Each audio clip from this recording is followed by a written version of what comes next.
vous cherchez à savoir comment détecter une tension dans un câble ou dans une prise après avoir terminé des travaux ou pour chercher une panne, eh bien cette vidéo est faite pour vous.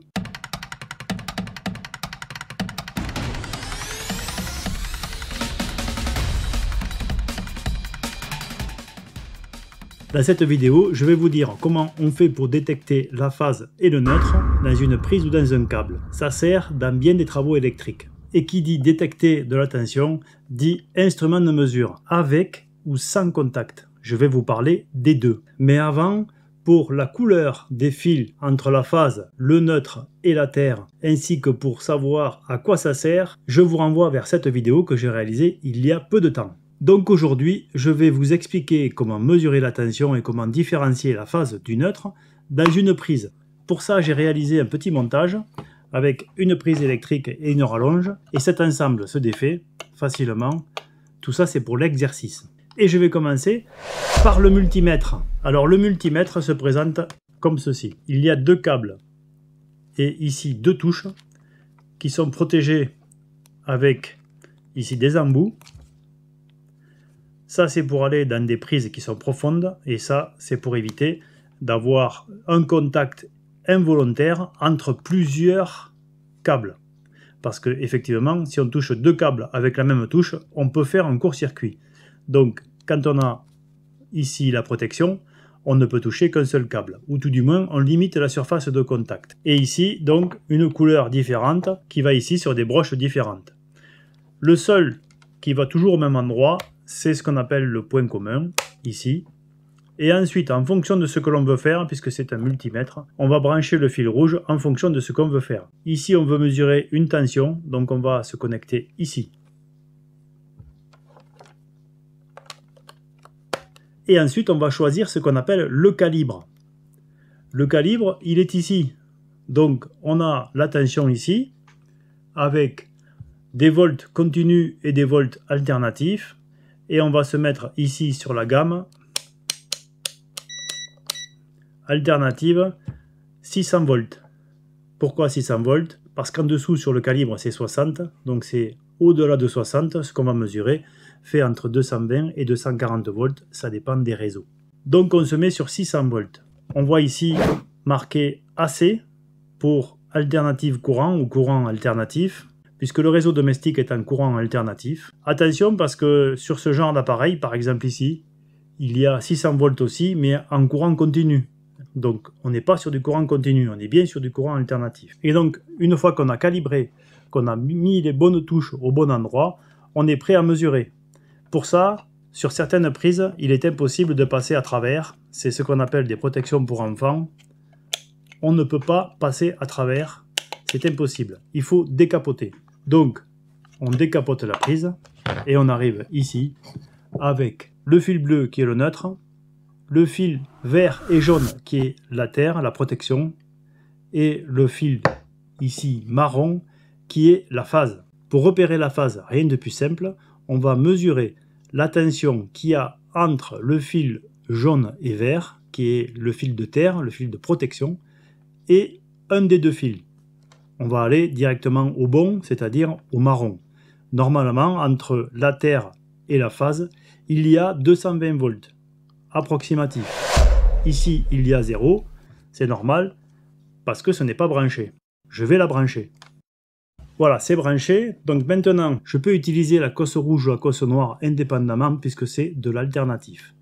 Donc je vais mettre le rouge, la cosse rouge sur la phase, et sur la terre. Et là, j'ai 246 volts. Si je mesure entre la terre et le neutre, j'ai 1,4 volts. Donc pour ainsi dire 0. Ça veut dire que la phase est sur le fil marron et que le neutre est sur le fil bleu. Entre le bleu et le marron, j'ai aussi 246 volts. Donc c'est assez simple, à condition d'avoir décapoté la prise et d'avoir bien calibré le multimètre, on peut arriver facilement à détecter quelle est la phase et quel est le neutre avec ce multimètre. Mais attention, avec l'utilisation de tel appareillage, il peut y avoir des erreurs. Il peut tout simplement y avoir une erreur parce que le multimètre est en panne. le multimètre fonctionne avec des piles et il se peut que les piles ne soient pas en bon état ou que l'appareil soit endommagé. Auquel cas, il peut vous dire qu'il n'y a pas de tension alors qu'il y en a. Quand il dit qu'il y en a, on peut discuter de la valeur. Ici, on trouve 245 volts. Il est possible que la valeur ne soit pas tout à fait précise. Par contre, il peut indiquer 0 et dysfonctionner alors qu'il y a 220 volts. Donc attention, méfiez-vous quand vous ne trouvez pas de tension, il peut y en avoir. La deuxième raison qui fait qu'il peut y avoir de la tension alors qu'on n'en trouve pas, c'est que les câbles ici soient endommagés ou que les touches ne fassent pas bien contact sur les cosses.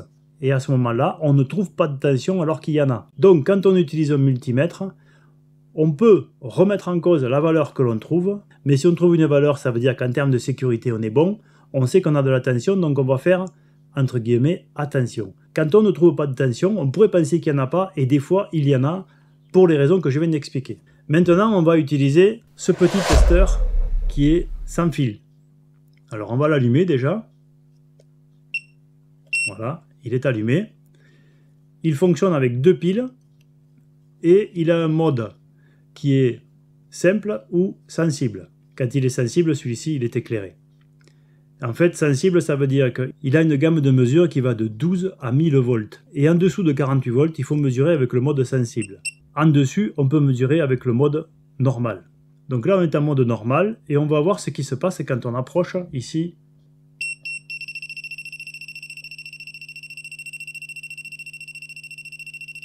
Voilà. Là, il me dit que j'ai de la tension. Ici, il me dit rien du tout. C'est normal, puisqu'on a vu que ici, c'est le neutre et qu'il y a 0. Ici, c'est la phase. Ensuite, on la trouve ici. On l'a sur le câble. Mais, attention, vous voyez là, il la trouve. Et là, il ne la trouve plus. Pourtant, elle y est. Donc là aussi, avec l'utilisation de tel appareillage, il faut être vigilant parce que quand on trouve quelque chose, on a de grandes chances pour que ça existe. Il ne peut pas inventer un courant. Par contre, des fois, on n'en trouve pas alors qu'il y en a. Vous voyez là, je reproduis l'expérience. Ici, je vais me méfier parce que l'appareil me dit qu'il y a quelque chose.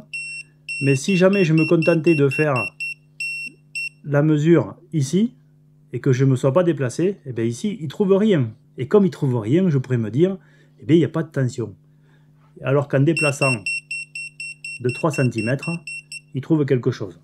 Donc avec cet appareillage, ou avec cet appareillage, le principe est le même. Quand vous avez de la tension, il y a très certainement de grandes chances pour qu'il y ait de la tension. Par contre, quand vous n'en avez pas, vous n'êtes pas sûr qu'il n'y en ait vraiment pas. Alors l'avantage de ce stylo, c'est qu'en fait, on n'a pas besoin de décapoter. J'aurais pu, avec ce stylo, mesurer tout simplement ici. Là, j'ai la phase. Et là, j'ai rien. C'est l'avantage de ce stylo sans contact, c'est qu'on n'a pas besoin de démonter les prises. Ça marche aussi avec des rallonges, ça marche avec tout ce qu'on veut. Alors qu'avec celui-là, eh bien, il faut démonter. L'avantage de celui-là, même s'il coûte un petit peu plus cher, c'est qu'on peut mesurer d'autres tensions. On peut mesurer des intensités, on peut mesurer des condensateurs, on peut mesurer plein de choses. Alors que celui-ci est dédié aux tensions alternatives entre 12 et 1000 volts, 50 ou 60 Hz. Donc en clair, en France, cet appareil ne sert qu'à mesurer le 220 volts, alternatif qu'on a sur les circuits domestiques. Je n'ai peut-être pas identifié dans cette vidéo tous les cas possibles de lecture erronée. Vous pouvez compléter ce que j'ai dit dans les commentaires. Ces appareillages sont très utiles pour chercher des pannes ou vérifier un branchement.